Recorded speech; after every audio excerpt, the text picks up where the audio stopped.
നിങ്ങൾ ഈ protein powder അല്ലെങ്കിൽ പ്രോട്ടീൻ സപ്ലിമെന്റ്സ് എന്നൊക്കെ കേട്ടിട്ടുണ്ടാവും. ചിലരൊക്കെ അത് കഴിക്കുന്നും ഉണ്ടാവും.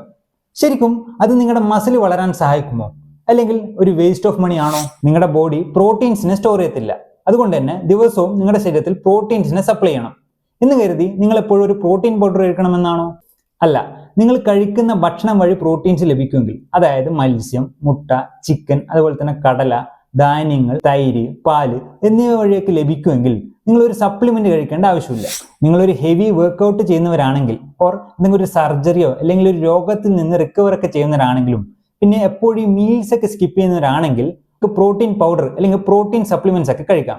സാധാരണ മുതിർന്നവർക്ക് 0.8 to 1 gram per kgയും, അതുപോലെ തന്നെ നന്നായിട്ട് എക്സസൈസ് ചെയ്യുന്നവർക്ക് 1.2 to 1.6 gram per kg പ്രോട്ടീൻസുമാണ് ആവശ്യം. ഇനി പ്രോട്ടീൻസിന്റെ ഒക്കെ സേഫ്റ്റിയെ കുറിച്ച് പറയുകയാണെങ്കിൽ എപ്പോഴും നല്ല ക്വാളിറ്റി ടെസ്റ്റഡ് ആയിട്ടുള്ള ബ്രാൻഡ്സിനെ ചൂസ് ചെയ്യുക.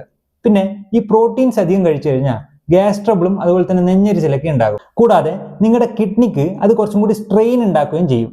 അതുകൊണ്ട് തന്നെ കിഡ്നി പ്രോബ്ലംസ് ഒക്കെ ഉള്ളവർ ഒരു സപ്ലിമെന്റ്സ് ഒക്കെ കഴിക്കുമ്പോൾ ഡോക്ടറോട് കൺസൾട്ട് ചെയ്യണം. ഈ പ്രോട്ടീൻ സപ്ലിമെന്റ്സ് ഒന്നും ഒരു മാജിക് അല്ല. അത് ശരിക്കും നിങ്ങളെ സഹായിക്കും. പക്ഷെ അതിനു മുമ്പ് ആദ്യം നിങ്ങളുടെ ഡയറ്റ് ഒന്ന് ശരിയാക്കണം. നിങ്ങൾ കഴിക്കുന്ന ഭക്ഷണത്തിലൂടെ ലഭിക്കുന്ന പ്രോട്ടീൻസ് മതിയായില്ലെങ്കിൽ മാത്രം പുറമേ നിന്നൊരു സപ്ലിമെന്റ്സ് എടുക്കുക. നിങ്ങളുടെ മസിൽസ് വളരുന്നത് വെറും ഒരു സ്കൂപ്പിലൂടെ മാത്രമല്ല, മറിച്ച് കൺസിസ്റ്റൻസിയിലും കൂടിയാണ്.